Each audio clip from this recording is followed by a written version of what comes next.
Bulan Mei lalu, Kedutaan Besar Inggris di Indonesia mengibarkan bendera pelangi, di mana bendera pelangi ini identik atau simbol dari LGBT. Bendera pelangi ini disandingkan dengan bendera milik Britania Raya. Kementerian Luar Negeri Republik Indonesia merespon hal ini dengan cepat.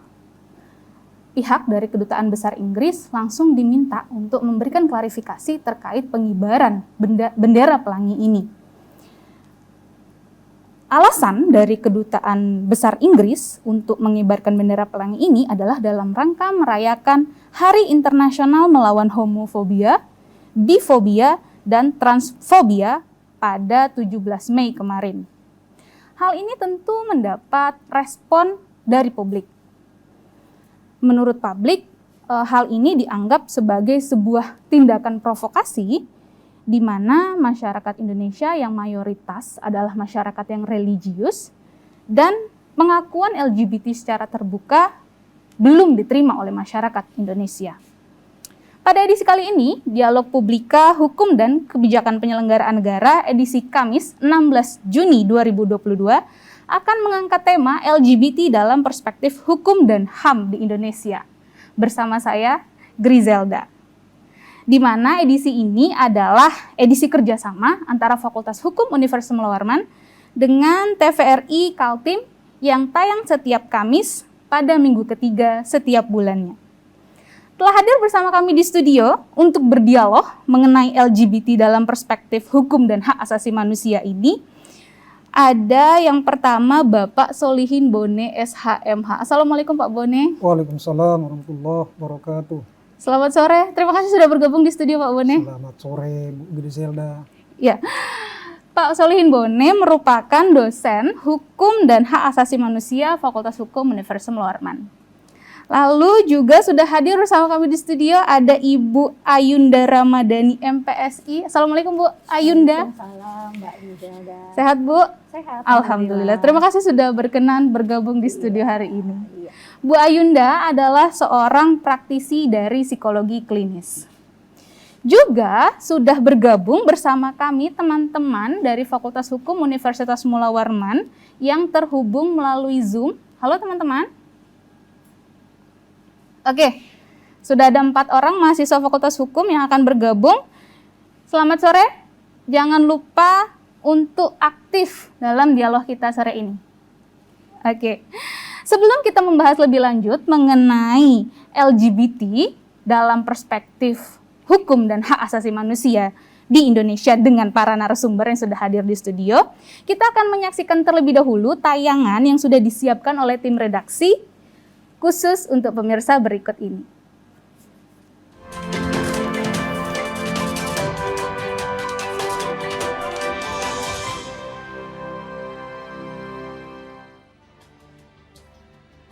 Setelah sempat hilang dari perbincangan, perdebatan soal fenomena LGBT di Indonesia kembali muncul ke permukaan. Hal ini tidak terlepas dari pemecatan 2 oknum prajurit TNI Angkatan Darat yang terbukti melakukan perbuatan LGBT berdasarkan putusan pengadilan militer beberapa waktu lalu. Sebelumnya, diberitakan bahwa pengadilan militer 2 Romawi garis datar 08 Jakarta menjatuhkan vonis pecat dan hukuman penjara kepada 2 oknum prajurit TNI yang terbukti melanggar kesusilaan dan terbukti LGBT. Kasus pemecatan terhadap oknum prajurit TNI yang terbukti LGBT sebenarnya bukan kali ini terjadi. Tercatat pada tahun 2020, Mahkamah Agung telah mengadili 16 oknum prajurit TNI yang terlibat LGBT dan semuanya dipecat. Selain dipecat, oknum prajurit TNI tersebut juga dihukum penjara. Kondisi tersebut sontak menimbulkan berbagai pendapat. Sebagian kelompok berpendapat bahwa negara dan masyarakat harus mengkampanyekan prinsip non-diskriminasi antara lelaki, perempuan, heteroseksual maupun homoseksual. Sebaliknya, sebagian kelompok lain berpendapat bahwa negara dan masyarakat harus berusaha semaksimal mungkin untuk melakukan upaya pencegahan terhadap LGBT yang tidak sejalan dengan nilai dan norma yang hidup, tumbuh dan berkembang di Indonesia, serta membahayakan generasi masa depan bangsa. Terlepas dari perbedaan pendapat tersebut, muncul pertanyaan mendasar soal bagaimana sebenarnya hukum nasional Indonesia mengatur soal LGBT. Bagaimana pula sebenarnya konsepsi non-diskriminasi yang diatur dalam Undang-Undang Dasar Negara Republik Indonesia tahun 1945? Serta bagaimana pula konsepsi hak asasi manusia yang berlaku di Indonesia melihat fenomena tersebut? Saksikan jawaban selengkapnya dalam Dialog Publika, Hukum dan Kebijakan Penyelenggaraan Negara edisi hari ini.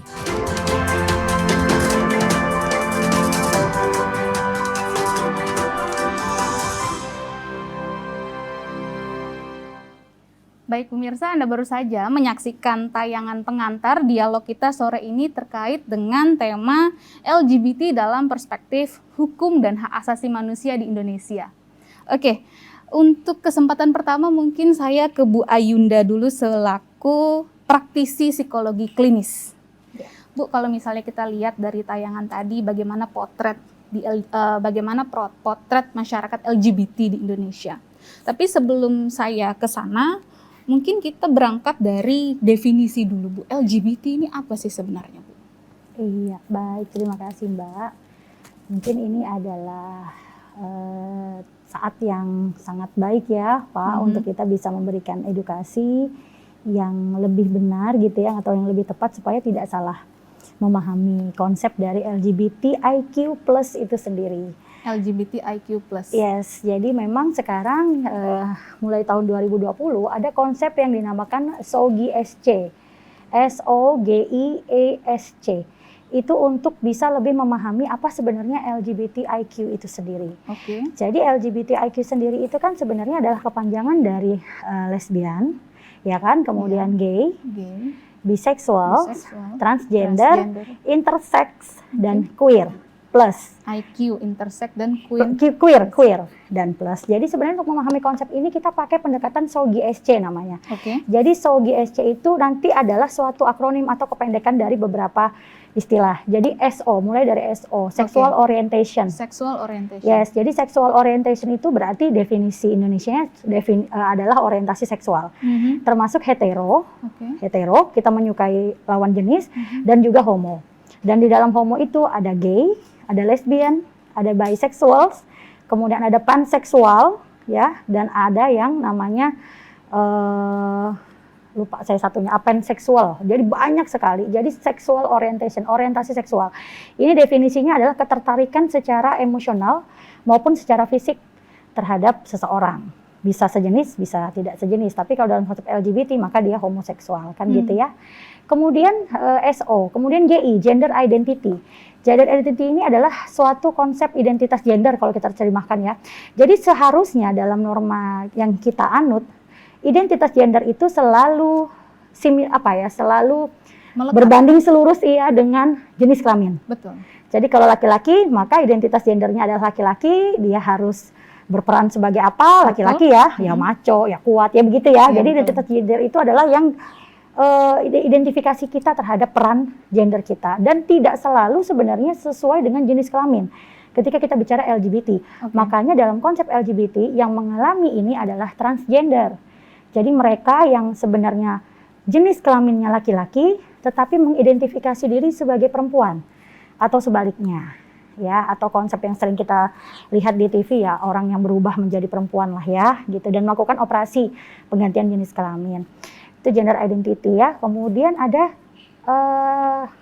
ekspresi, SOGIESC. Ekspresi itu adalah bagaimana kita mengekspresikan identitas seksual kita. Misalnya kita berekspresi sebagai laki-laki. Nah, ini lagi-lagi dalam nilai laki-laki itu harus maskulin, perempuan harus feminin.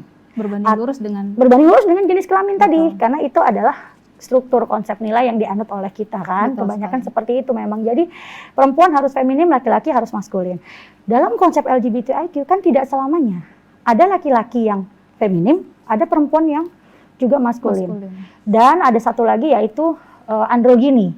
Androgini itu adalah perempuan yang bisa menjadi laki-laki dan sebaliknya begitu. Jadi bisa dua ekspresi yang dia tampilkan. Yang terakhir adalah seks karakteristik. Nah, seks karakteristik ini atau karakteristik seks ini berkaitan dengan biologis, hormon, kromosom. Kita tahu bahwa kromosom laki-laki itu apa? XX. XY kayaknya deh. Ya, Laki-laki. Pak Solihin laki-laki XY, perempuan XX. Oh, sorry Bu. Nah, Ketahuan nih. kadang kita taunya tuh laki-laki XX, perempuan XX, laki-laki XY tadi. Oke. Dan jenis kelamin ditentukan oleh, mohon maaf, alat genital. Betul. Tetapi kita tahu bahwa tidak hanya itu.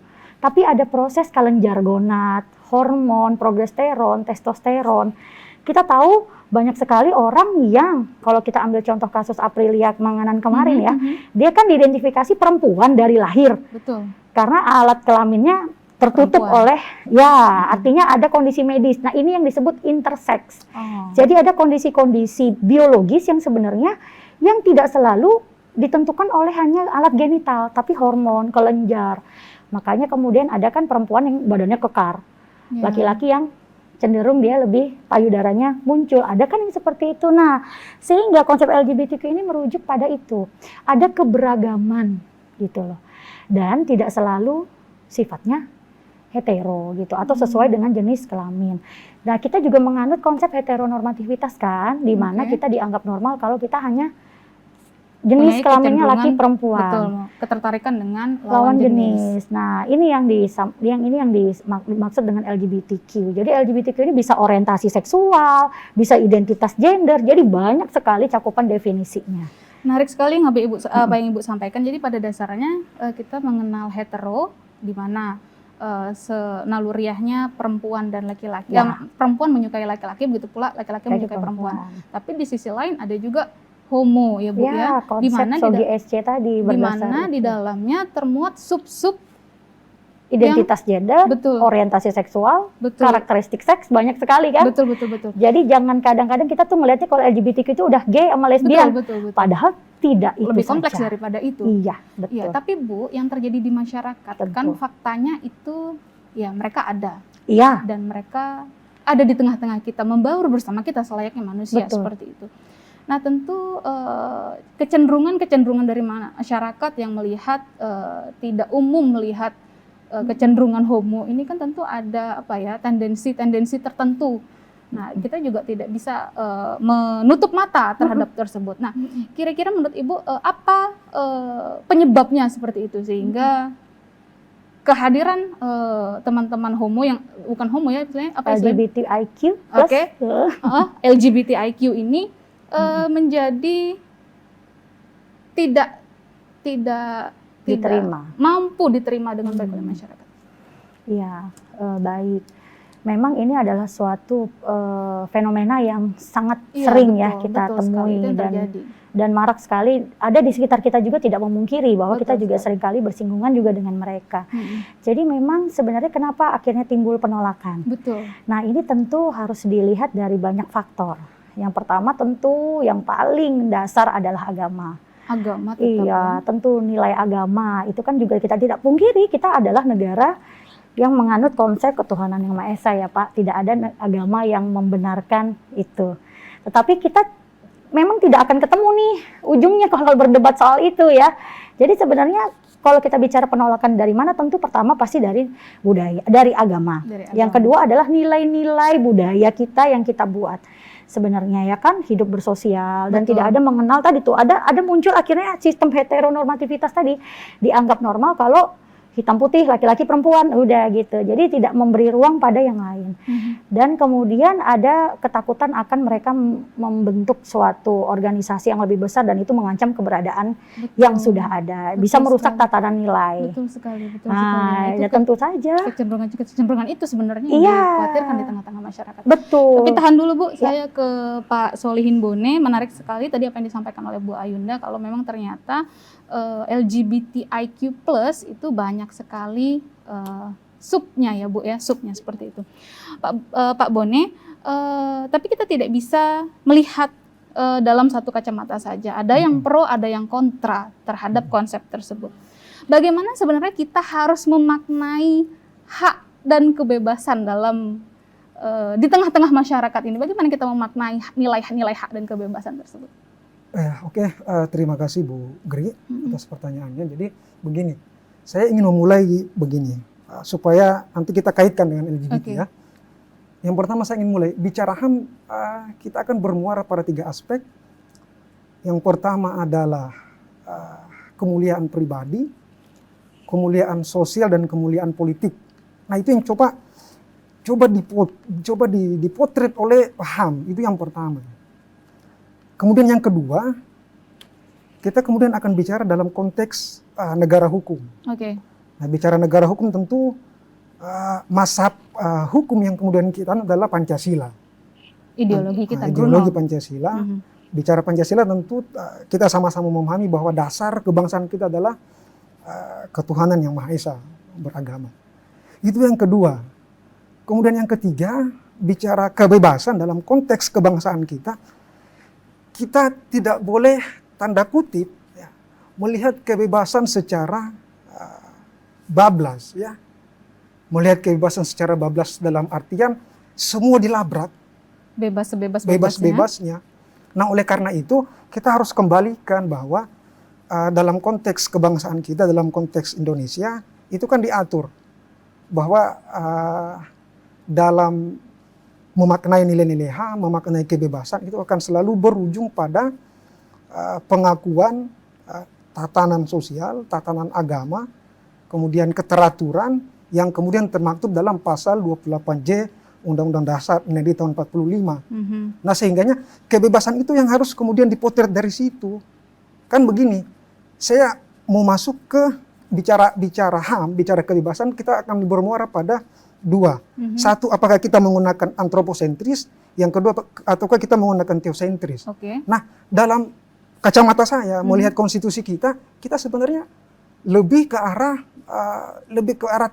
teo, karena masyarakat yang religius, masyarakat yang religius yang tadi kemudian dijangkarkan pada nilai ketuhanan yang kemudian diterjemahkan dalam konstitusi. Makanya di konstitusi pasal 28 dia dikunci bahwa kebebasan apapun yang akan kemudian Anda lakukan itu selalu akan beririsan pada itu.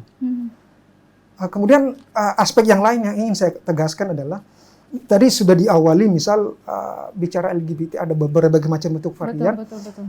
Nah, sebenarnya mereka perlu dilindungi, tanda kutip. Perlindungan yang saya maksud adalah misal mereka harus sehat. Teman-teman psikolog, teman-teman psikiater fokus ke situ. Mereka harus sehat, mereka harus dikembalikan. Mereka harus dikuatkan. Nah, sementara pada basis memaknai hukum, memaknai konteks negara kita, yaitu tadi yang saya bilang. Landasan yang kemudian kita anut adalah teo, ketuhanan yang Maha Esa, diterjemahkan dalam konstitusi.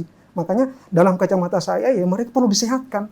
Tapi tidak kemudian melegitimasi segala bentuk tindakan yang perlahan-lahan akan kemudian, ini kan sudah seperti dalam sebuah jurnal dikatakan, kita persentase kita sudah luar biasa besar di Indonesia. Persentase terkait apa Pak?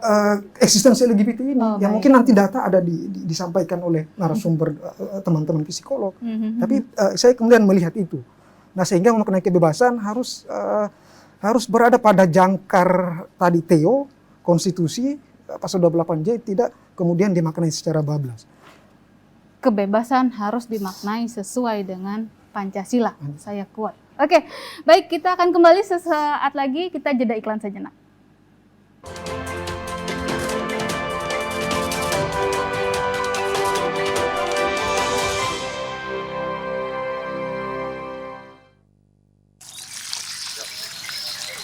Bu, cuaca pagi ini cerah betul.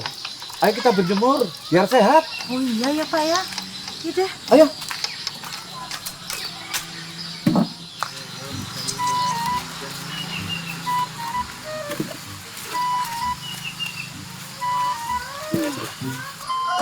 Jangan lama-lama berjemurnya.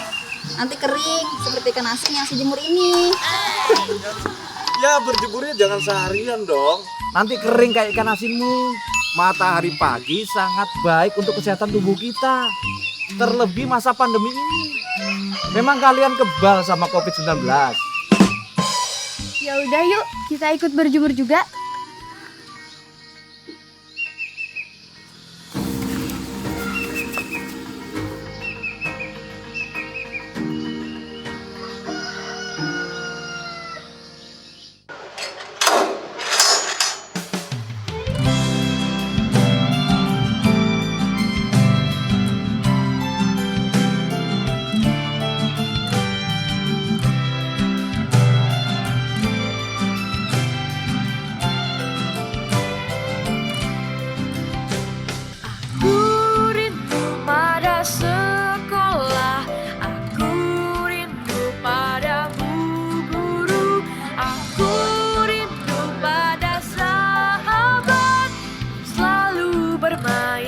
bersama.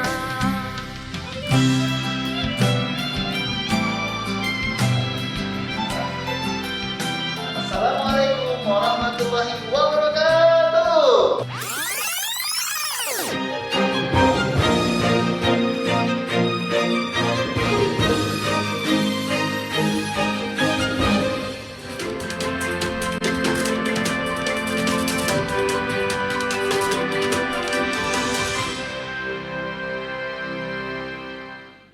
Baik, kembali lagi di Dialog Publika Hukum dan Penyelenggaraan Negara dalam edisi LGBT dalam Perspektif Hukum dan Hak Asasi Manusia di Indonesia kerjasama Fakultas Hukum Universitas Maulana dengan TVRI Kaltim. Saya kembali ke Bu Ayunda. Tadi terakhir Ibu menyebutkan ada kekhawatiran dari masyarakat. Saya tanyakan sekarang, Bu, apakah LGBT ini sebuah wadah atau sebuah perkumpulan? Sebuah gerakan, sebuah wadah, perkumpulan atau sebuah gerakan? Oke, pertanyaannya cukup menantang saya gitu ya untuk memberi jawaban.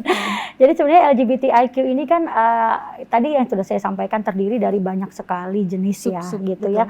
Dan mereka sebenarnya membentuk, kita tahu bahwa memang ada beberapa komunitas gitu ya yang memang terdiri dari orang-orang yang memiliki Sub-sub yang sama, yang memiliki orientasi yang sama, yang memiliki pengalaman yang serupa gitu yang sama, sehingga mereka membentuk komunitas. Tapi kalau kita bicara gerakan, kalau gerakan ini kan berarti ada tujuan. Betul. Nah kan ada tujuan yang ingin dicapai. Nah saya tidak berani menyampaikan itu apakah ada atau tidak. Tapi yang jelas sih kalau ditanya berdasar pengalaman saya berpraktek, tentu komunitas itu ada. Hanya apakah mereka berbentuk gerakan dan ingin kemudian diakui, nah ini kan yang kemudian nanti kita akan berbeda pandangan di situ. Betul. Pengakuannya seperti apa? Betul. Termasuk ketika tadi Pak Solih kan mengatakan landasan negara kita apa. Tentu saja di Indonesia sendiri mereka pasti tidak akan memiliki ruang, belum memiliki ruang untuk itu gitu ya. Sehingga di sini sebenarnya saya sebagai psikolog lebih menekankan pada mereka sebagai manusia juga memiliki hak seperti kita untuk mendapat akses kesehatan, ya, untuk mendapat hak pendidikan. Betul. Ya artinya hak-hak di luar mereka berekspresi gitu ya, itu adalah suatu hal yang di luar konteks. Hak-hak gitu. di luar mereka dalam Mengekspresi. kemudahan mengekspresikan diri, kemudahan mendapatkan pendidikan, kesehatan dan lain sebagainya. Betul. Iya, oke, saya ke Pak Bone. Masalahnya adalah kadangkala sering sekali mungkin teman-teman LGBT ini mengalami diskriminasi seperti itu. Mungkin itu yang ingin disampaikan oleh Bu Ayunda. Kita memaknainya sebagai manusia seperti itu agar tidak terjadi diskriminasi, memperoleh hak yang sama seperti itu. Nah, bagaimana sebenarnya kita menanggapi hal tersebut? Hukum terutama di bidang hukum dan HAM sendiri. Bagi saya begini, saya akan mengerucutkan pada dua hal ya. Hal yang pertama adalah bicara hak. Jadi bicara hak, ada yang memang terberi ketika dia lahir melekat haknya, ada hak yang lahir dari hasil konstelasi di negara, keadaan di negara, yang kemudian diterjemahkan ke dalam undang-undang. Nah, bagi saya tadi menyambung apa yang dikatakan oleh psikolog Mbak Ayunda tadi, bahwa ada hak hidupnya, hak kesehatan, hak pendidikan, itu yang kemudian harus mendapat porsi. Namun pada upaya melegalisasi praktek-praktek seperti itu, karena bangunan negara kita kemudian memang tidak ada celah untuk itu. Baik pada aspek undang-undang HAM, baik pada aspek konstitusi itu tidak ada celah. Tidak ada celah untuk apa nih Pak? Semacam memberikan ruang atau untuk melegalkan praktek yang kemudian ada, tapi aspek kesehatan yang kemudian itu harus terpenuhi. Kemudian mereka harus disehatkan, mereka harus dikonseling, diberi pengarahan-pengarahan, diberi apa, mereka harus, bagi saya dia harus kembali. Tapi peran negara untuk hadir meminimalisir praktek tanda kutip LGBT tadi itu bagi saya ya negara harus hadir untuk supaya itu kemudian mampu terkikis praktek-praktek seperti itu. Karena bahaya, kita bicara generasi ke depan, ketika organisasi semakin menguat, perkumpulan mereka semakin menguat, lingkungan kemudian kuat, orang pelan-pelan kemudian terbawa, ya kacau. Makanya negara harus hadir untuk perlu itu. Peran negara. Perlu peran negara. Tapi di samping itu kita harus menghargai hak-hak. Ya itu tadi saya bilang bahwa ada hak ketika dia lahir melekat hak hidupnya. Nah, itu kemudian harus kemudian dijaga, tapi praktek yang kemudian ada tadi itu yang LGBT itu yang kemudian tidak Perlu bagi peran saya negara tidak karena dasar saya tadi adalah ya konsep negara kita bagaimana, konsep konstitusi kita bagaimana. Oke. Saya kira itu.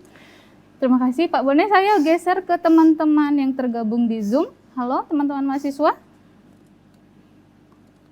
Oke, sudah standby? Silahkan. Yang ingin bertanya, siapa terlebih dahulu? Mohon izin Ya, silahkan. untuk bertanya. Sebutkan Oke, namanya. Perkenalkan, nama saya Aji Devi Fazia dari Fakultas Hukum Universitas Mula Warman. Saya ingin bertanya, isu ini merupakan isu yang ramai sekali dibahas, diperbincangkan, bahkan diperdebatkan. Dalam opini-opini yang saya baca, mayoritas opini tersebut itu seringkali berujung pada kriminalisasi atau ingin agar para penyuka sesama jenis ini itu berakhir di penjara. Nah, saya ingin bertanya, apakah dengan penjara itu dapat menjadi solusi atas permasalahan tersebut? Atau seharusnya permasalahan ini diselesaikan secara privat tanpa berakhir di penjara dan hanya melalui instansi kesehatan maupun keagamaan yang berkompeten? Mungkin itu saja pertanyaan saya, kurang lebihnya mohon dimaafkan. Terima kasih. Wassalamualaikum warahmatullahi wabarakatuh. Waalaikumsalam ya. Terima kasih Mbak Aji Devi. Saya ke Bu Ayunda dulu. Gimana Bu? Apakah bisa penjara menjadi solusi? Iya, baik. Tentu kalau tadi pertanyaannya sangat bagus ya Iya, dari iya, mahasiswa kita. Jadi sebenarnya apakah tindakan kriminalisasi itu bisa menjadi efek jerak? Mungkin itu kali pertanyaannya ya. Iya betul, gitu betul, ya. betul. Ya kalau dalam konteks psikologi gitu ya, tentu bukan itu solusinya gitu ya, karena mereka tadi sebenarnya gini loh, kalau kita mau menempatkan sebenarnya kriminal itu kan tidak hanya bisa dilakukan oleh seorang homoseksual kan, Betul sekali. hetero pun juga bisa kan Betul. gitu. Jadi kenapa kemudian kita harus membedakan itu? Terkecuali si homo ini kebetulan juga melakukan tindakan pidana yang bisa dikriminalisasi gitu ya. Tetapi dalam konteks psikologi sebenarnya ada cara-cara yang lebih tepat gitu ya, yaitu dengan edukasi, dengan pemahaman yang benar dengan terhadap kondisi mereka. Apakah mereka juga merasa kondisi ini mereka tertekan? Apakah mereka akhirnya ingin bagaimana caranya kalau kita bilang kembali ke kodratnya gitu ya, mungkin ya. Nah, walaupun itu sebenarnya juga tentu suatu hal yang membutuhkan kesadaran yang tinggi gitu ya untuk mau gitu ya. Karena itu tadi kadang-kadang ini terjadi karena proses genetik yang mereka juga dari lahir juga udah punya bawaan itu. Nah, ini yang kemudian akan menyulitkan ketika kita bilang ini udah mereka nggak mau seperti ini, mereka tuh kebanyakan nggak mau juga kan menghadapi ini. Mereka tuh seringkali mendapat konflik batin. Sebelum seseorang menjadi homo gitu ya, ada proses konflik batin yang mereka alami. Karena mereka sendiri juga sebenarnya nggak mau dengan nilai-nilai yang dianut di negara kita gitu ya. Sehingga kalau kemudian ini menimbulkan permasalahan psikologis yang lebih berat, inilah yang kemudian kita tangani. Dan ini bisa saja memang memicu tindakan kriminal. Misalnya mereka pakai narkoba, mohon maaf nih, karena ingin menghilangkan frustrasi yang dihadapi akibat adanya penolakan-penolakan masyarakat, mereka kemudian melakukan tindakan kriminal yang memang akhirnya bisa berakhir di penjara. Tetapi orientasi seksual itu sendiri ranahnya sangat privat. Sehingga ini perlu sekali kita pahami bersama. Tapi ketika mereka kebetulan ternyata LGBT, dan mereka melakukan tindak kriminal, ya maka lakukanlah hukuman sesuai dengan perbuatan yang dia lakukan. Jadi bukan untuk dibedakan. Bukan untuk Tapi dibedakan. untuk penyembuhan atau menerima mereka sebagai manusia seutuhnya Ya, tanpa perbedaannya, Bu. ya, jadi kita singkirkan memang segala perbedaan. Betul. Kita melihat mereka sebagai seorang manusia yang juga yang perlu dijamin hak-hak tadi yang sudah disampaikan oleh Pak Soli. Masalah orientasi seksual itu kan pilihan dan kadang-kadang malah bukan pilihan loh. Karena mereka memang terlahir seperti itu. Nah, itu yang perlu sekali kita analisa. Kadang-kadang memang harus per kasus. Karena tadi Bu menyebutkan kalau di antara sub-sub itu ternyata ada yang bisa bawaan genetik ya Bu ya. Iya, Itu bawaan kan kalau genetik. artinya itu di luar. Di luar kemauan, Betul. betul. Dan seringkali Mbak, dalam penelitian yang seringkali dilakukan, tadi saya sampaikan bahwa otak manusia yang memiliki orientasi homoseksual, dia di bagian hipotalamusnya itu Mbak, 2 kali lebih besar daripada yang heteroseksual. Jadi secara medis itu juga sangat bisa dijelaskan. Belum lagi hormon ya, pengaruh kelenjar. Belum lagi ada progesteron, testosteron di situ yang memang berpengaruh terhadap ekspresi apakah seseorang itu jadi maskulin atau jadi feminin. Nah, kan gitu. Oke. Tapi nggak mesti loh Mbak, kadang-kadang ada cewek yang dikira tomboy, perawakannya kayak laki-laki, potongannya cepak, dikirain lesbi, padahal nggak selalu loh. Jadi kadang-kadang kita perlu meluruskan itu, dan tidak selalu laki-laki yang mohon maaf, feminin, itu orientasinya gay. Belum tentu juga, makanya kita harus lihat layer per layer tadi. Tapi ada konsep juga yang menyebutkan kalau misalnya hetero ketika bergabung dengan homo, malah dia bisa terinfluence. Nah itu kan di luar genetik toh, Bu.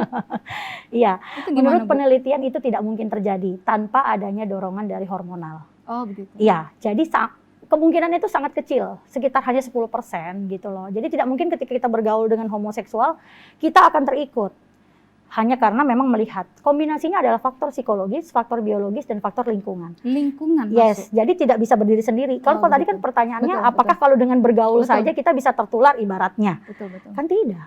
Jadi Ya. 3 ini merupakan Tiga elemen ini. yang padu. Yes, dan tingkat pendidikan, tingkat intelijensi seseorang, pola asuh orang tua itu kan juga sangat berpengaruh kan? Gitu. Ya, saya kembali ke Pak Ya. Bone dulu. Pak Bone tadi statement awalnya konsep negara kita adalah konsep negara teologis seperti itu kan ya. Nah, menjawab pertanyaannya Mbak Aji Devi, kira-kira bagaimana Pak respon Bapak? Bisakah penjara menjadi alternatif? Terima kasih Mbak Grib dan siapa Aji Devi. Aji ya. Ade Aji. Saya kira menarik pertanyaannya ini supaya kita jernihkan ya. Jadi bagi saya kembali lagi kepada 2 hal ya. Yang pertama saya sependapat bahwa dia harus disembuhkan karena ya itu sudah bagian dari teman-teman psikiater, psikolog, medis lah. Yang kedua ya mungkin selain itu pemerintah membuat kebijakan, misal begini, kebijakan percepatan agar semua yang dianggap LGBT itu kemudian dibuat kebijakan mempercepat penyembuhan mereka. Jadi ada kebijakan baik pada level pusat maupun daerah itu dibuat semacam tim percepatan penyembuhan misalnya, supaya masif. Selain karena kalau misal penjara ya mungkin harus banyak akan debatable, kita masih perlu kajian yang lebih jauh, yang lebih ini. Cuman dalam jangka pendek yang kita bisa lakukan itu, yang pertama ya mereka harus disembuhkan melalui medis. Kemudian yang kedua yaitu tadi bahwa pemerintah ya idealnya bisa membuat kebijakan untuk bisa Saya mengurangi kunci itu. maksudnya Pak Bone. Bu, apakah di antara sub-sub tersebut ada yang bisa disembuhkan? Kembali kepada definisi bahwa mereka sebenarnya bukan penyakit, tetapi beresiko mengalami gangguan ketika mereka mendapat banyak sekali tekanan dari lingkungan. Oke. Ya, jadi ini sebenarnya di sini yang perlu digarisbawahi adalah kita tidak mencampuri orientasi seksualnya, karena itu adalah pilihan. Dan itu kadang juga tidak bisa dipilih kalau kondisinya medis, ya kan, seperti intersex, transgender, ya kan, itu adalah hal-hal yang di luar kuasa manusia. Tetapi kita di sini mungkin sepakat bahwa yang dibatasi adalah ekspresi seksualnya. Tidak di depan umum, bergandengan tangan. Ya, artinya tidak membuat ekspresi-ekspresi yang kebablasan di depan umum. Tapi sebenarnya sama kan ketika kita bicara hetero, kita kan juga dilarang untuk mohon maaf melakukan kontak seksual di depan umum kan. Sebenarnya kan sama saja seperti itu gitu loh. Jadi sebenarnya di sini memang yang perlu kita batasi adalah bagaimana mereka jangan sampai melakukan tindakan-tindakan yang bisa misalnya nih ngajak-ngajak orang lain gitu ya, mempengaruhi, atau malah justru mohon maaf mereka kadang-kadang kan ada stigma ketika mereka juga sering dekat dengan seks bebas, padahal sebenarnya kan dari data penyumbang HIV/AIDS terbesar itu justru dari hetero, bukan dari homoseksual. Datanya ada, monggo bisa dicari di jurnal-jurnal banyak. Jadi sebenarnya tidak gitu loh. Tapi memang kita perlu membatasi karena negara kita kan tidak memberikan ruang untuk itu. Jadi di sini lebih kepada kita perlu memahami mana yang menjadi batasan. Dan kadang-kadang kita perlu ya udah, memang mereka seperti itu ya agak sulit untuk kita mencampuri ranah privat. Kalau dari sudut pandang psikologi, tapi monggo justru dari hukum kan tentu perspektifnya bisa berbeda. Nah seperti itu. Iya baik Bu Ayunda. Mungkin saya ke satu penanya lagi, teman-teman di Zoom. Saya mohon izin bertanya. Oke, silahkan namanya Mbak. Perkenalkan, nama saya Dina Ramadhani. Saya dari Fakultas Hukum Universitas Mula Warman. Saya mohon izin bertanya. Beberapa waktu yang lalu ada kejadian yang viral terjadi di kawasan Kalibata, Jakarta Selatan. kejadian tersebut adalah viralnya suatu video, yaitu pasangan gay yang bermesraan di hadapan umum, seperti di ruang publik seperti itu. Lalu video tersebut viral, lalu menjadikan banyak sekali tanggapan pro dan kontra dari beberapa orang, khususnya orang-orang di media sosial. Lalu ada seperti pendapat dari karyawan-karyawan yang berada di kafe tersebut, memberikan tanggapan bahwa kafe tersebut menjadi disegel oleh aparat setempat karena video dari pasangan tersebut menjadi viral seperti itu. Jadi seperti karyawan-karyawan di kafe tersebut merasa mata pencaharian mereka menjadi terhambat seperti itu. Lalu bagaimana tanggapan Bapak Bone dan juga Ibu Ayunda terkait apakah pasangan gay di area publik tersebut menjadi hal yang memang salah, dan juga bagaimana cara kita mengatasinya jika kita ada di posisi tersebut. Terima kasih. Oke, video viral. Saya ke Pak Bone dulu deh. Bagaimana dari sisi hukumnya Pak melihat ini? Iya, menarik ya. Adik kita bertanya. Jadi begini, kita dudukkan dulu. Dia berduaan, pasangan homo. Mohon maaf, pasangan homo. LGBT di depan publik. Itu kan sudah jelas ya. Pada aspek kesusilaan dan sebagainya, itu sudah sangat melanggar tentunya ya. Baik pada aspek di HAM, kemudian di bangunan konstitusi kita, itu yang pertama. Jadi sudah salah ya. Sudah menurut salah. Norma kesusilaan. Iya, kesusilaan. Kemudian yang kedua ya persoalan menyegel ya mungkin aparat punya pandangan. Punya pandangan mungkin di dalam ada hal-hal yang mungkin patut dicurigai atau patut apa, sehingga mungkin ada langkah-langkah pihak aparat itu kemudian bersikap seperti itu. Nah, kita harus telusuri dulu aparat itu. Kita tidak boleh kemudian tiba-tiba memberikan statement. Kita telusuri dulu apa maksud di balik itu. Jangan sampai ada aparat kemudian melihat yang mungkin ada potensi di situ. Makanya mereka berbuat seperti itu. Saya kira itu. Bu Ayunda? Ya, kalau dalam hal itu sepakat bahwa itu salah ya. Tentu saja itu melanggar norma kesusilaan. Terlepas dari orientasi seksualnya, sudah di-highlight tadi bahwa sebenarnya yang dimasalahkan adalah ekspresi di depan publiknya. Dan itu tentu saja saya selalu juga menyampaikan dan mengedukasi bahwa berbeda boleh, tetapi kemudian hormati juga hak-hak orang lain juga gitu ya. Jadi sebenarnya di sini kita bisa sebenarnya sama-sama saling menghormati gitu ya. Pilihanmu, oke, kamu dengan itu kamu tahu konsekuensinya. Jadi biasanya dalam proses konseling atau edukasi saya berikan pemahaman begitu. Ketika kamu memilih ini, konsekuensinya adalah seperti ini. Apa yang ingin kamu lakukan?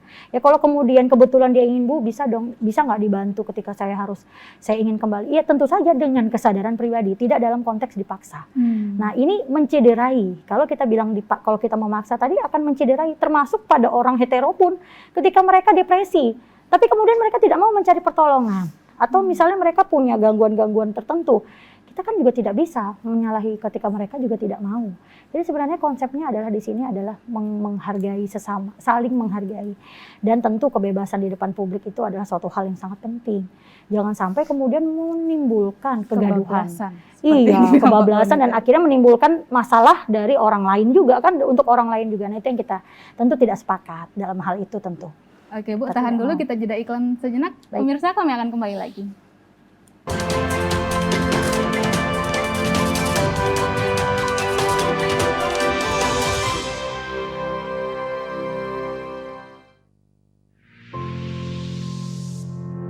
Sebuah persembahan dari bumi Borneo.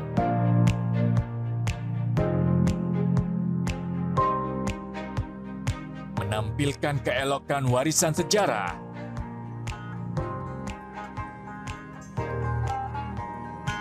Mahakarya budaya tradisional bersatu padu dengan budaya modern.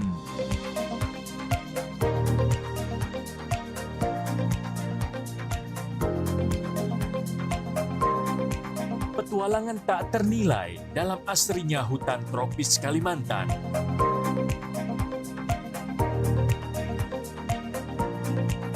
Berpadu debur ombak menyisir di atas pasir nan lembut. Pesona Nirwana di Timur Kalimantan.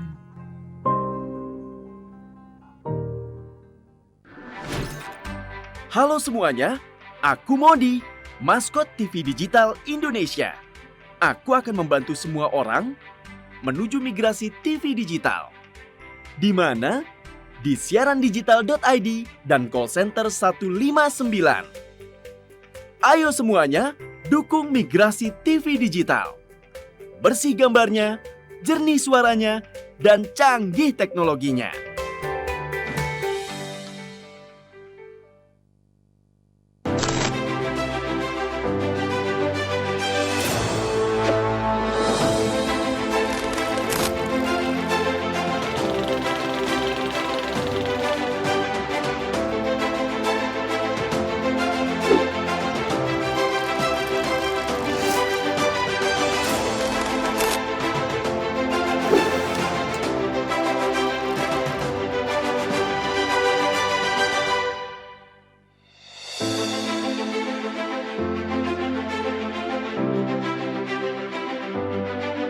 Aku, kamu, kita semua pakai masker. Dadah!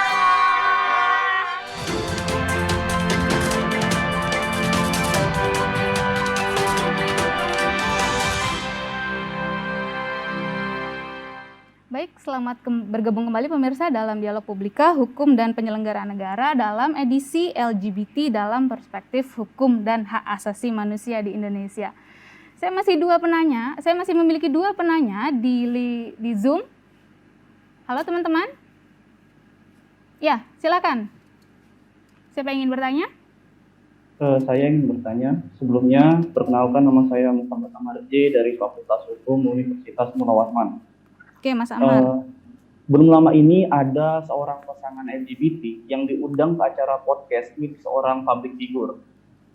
Maka secara sadar mereka diberi ruang untuk menunjukkan eksistensinya kepada masyarakat luas. Hal tersebut akan berdampak negatif kepada kelangsungan hidup para generasi penerus bangsa. Pertanyaan saya, bagaimana kita sebagai masyarakat untuk menanggapi tentang permasalahan ini? Dan satu lagi saya ingin bertanya, apakah LGBT hanya merupakan penyimpangan orientasi seks ataukah lebih kompleks daripada itu? Terima kasih. Oke, terima kasih Mas Amar. Mungkin langsung dua penanya, silahkan. Satu lagi.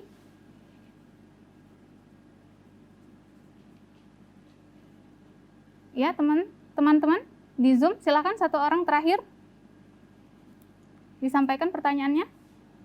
Baik, Assalamualaikum warahmatullahi wabarakatuh. Waalaikumsalam, sebutkan namanya. Perkenalkan, nama saya Aristo Septiawan, mahasiswa Fakultas Hukum di Universitas Mula Warman. Saya ingin bertanya, setahu saya LGBT itu sudah masuk ke Indonesia, 3% sudah masuk ke Indonesia. Terus apabila persennya itu naik, apakah akan mengancam populasi atau kehidupan manusia ke depannya? Sekian pertanyaan saya, terima kasih. Oke, ini saya langsung ke Bu Ayunda dulu deh. Silakan Ibu responnya terkait dua pertanyaan dari teman-teman mahasiswa ini. Silakan Bu, monggo. Iya, baik. Mungkin yang kedua dulu ya. Oke, boleh. Yang kedua tadi adalah apakah populasi LGBTQ yang nanti akan bertambah ini mengancam populasi manusia? Mengancam generasi muda.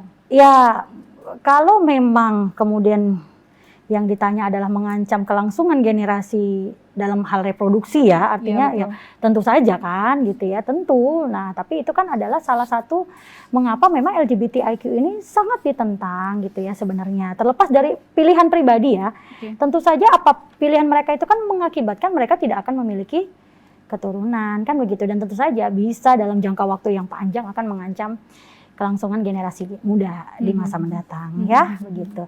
Kalau kemudian pertanyaan yang pertama tadi pasangan yang diundang ya di podcast. Nah, itu tadi kita harus melihat bahwa kita itu sebenarnya tinggalnya di mana. Kan begitu ya? Nah, terlepas dari kebebasan di luar, mereka kan sebenarnya ada pasangan yang tinggalnya di luar negeri. Ketika mereka berada di luar negeri, oke, mereka menganut hukum yang di sana dan hukum yang di sana sudah mengakomodir mereka untuk bisa coming out bahasanya gitu ya. Tapi kalau di Indonesia tentu tidak bisa kan, Sehingga ketika mereka akhirnya didiskriminasi, dihujat dan segala macam, seharusnya memang sudah ada pertimbangan resiko itu. Sudah dipikirkan resiko Iya, itu. seharusnya sudah dipikirkan. Dan di Indonesia sendiri kan juga masih banyak kasus-kasus yang memang belum bisa menerima sepenuhnya ketika seorang gay itu coming out. Ya, jadi memang terlepas dari keputusan pribadi, pilihan pribadi, lagi-lagi mereka juga harus menimbang di mana mereka tinggal, di mana mereka hidup, kan begitu. Ada banyak kultur, budaya, norma, agama yang tentu saja tidak sejalan kan dengan apa yang mereka lakukan. Tapi tentu saja dari aspek psikologis kita menghargai perbedaan itu. Tetapi dia juga harus kembali menghargai ketika dia tinggal di mana ya harus diikutilah aturan yang ada di situ. Sehingga menimbulkan reaksi. Iya, sehingga akhirnya kan menimbulkan reaksi dan polemik. Ya tentu saja masyarakat kita akan menuai polemik yang tentu pro dan kontra lagi. Karena kita tidak memungkiri di Indonesia sendiri juga sudah ada komunitas-komunitas LGBTIQ dan kita hormati itu. Kita juga tidak ingin kan membuat konflik atau justru kita ingin menimbulkan perpecahan yang sebenarnya bisa berujung pada tindakan-tindakan persekusi dan lain-lain. Tapi kan konteksnya di sini kalau mereka udah tahu, ya seharusnya lebih bisa menahan diri dan menilai resiko. Ya kalau di luar negeri ya monggo saja, karena di luar negeri kan sudah ada beberapa negara yang melegalkan kan. Tapi untuk di Indonesia ya memang masih belum. Ibu sendiri melihat perbuatan tersebut ditunjukkan seperti itu? Ya, sebenarnya itu adalah tindakan yang sebenarnya sebaiknya tidak dilakukan di Indonesia. Terlepas dari mereka juga punya keinginan untuk diakui, tetapi harus dilihat kan mereka di mana. Nah, ini yang kemudian harus bijak. Media-media, teman-teman selebgram, ya kadang-kadang kan influencer, ya tokoh-tokoh publik. Ini juga harus bijak kan ketika membuat konten atau apapun. Jangan sampai keberagaman Indonesia yang luar biasa majemuk ini jadi berkonflik dan akhirnya memecah belah. Nah ini yang kita nggak mau. Pak Bone gimana reaksinya terkait LGBT yang diundang podcast? Oke, ya. Ini dari aspek hukum bagaimana Bapak melihat hal tersebut? Pertanyaan sore ini menarik semua ya. Luar biasa teman-teman mahasiswa ya. Jadi saya memandang yang pertama tanda kutip dia mengerdilkan ya. Tanda kutip kegiatan itu kemudian bagi saya itu tanda kutip membuat tidak nyaman suasana kebatinan penonton. Karena apa? Viewers. Ya, karena apa? Kita lihat bangunan HAM, bangunan Undang-Undang 3999, bangunan Undang-Undang Nomor 3 tentang HAM, bangunan konstitusi yang kemudian dalam pasal 28 itu memang sudah jelas memberikan semacam patokan ya, dalam konteks apapun yang Anda buat ya harus kemudian merujuk pada itu. Nah, ketika kemudian tidak merujuk pada itu akhirnya apa? Persoalan sehingga ya banyak kemudian menimbulkan tanda kutip ekses negatif yang kemudian terjadi di tengah-tengah publik. Itu tadi dia mengerdilkan kemudian undang-undang HAM, kemudian mengerdilkan konstitusi dan nilai-nilai kepercayaan, nilai sosial budaya yang kemudian dianut dalam konteks berbangsa. Saya kira itu. Apakah Bapak melihat ini sebagai ancaman dengan kegiatan LGBT tersebut dipertontonkan di depan publik ya?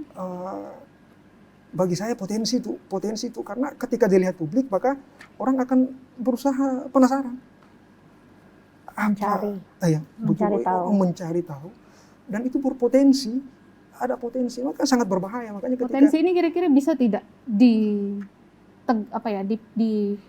diselesaikan dengan mekanisme regulasi? Saya kira bisa. Saya kira tetap apapun itu yang kemudian kita lakukan, patokan kita akan selalu mengarah ke situ, mengarah ke undang-undang HAM, kemudian mengarah ke konstitusi. Jadi dua hal itu yang kemudian tetap dipegang agar proses ke depan berbangsa kita kemudian semakin tertata. Saya kira itu. Ya, terima kasih Pak Bone. Bu Ayunda, sedikit apa yang harus kita lakukan? Kita tidak bisa menutup mata LGBT itu memang ada di tengah-tengah kita tanpa bermaksud untuk memberikan diskriminasi, stigma seperti itu. Tapi memang mereka hadir di tengah-tengah kita. Apa yang harus kita lakukan sebagai masyarakat yang memang majemuknya adalah masyarakat yang hetero seperti itu?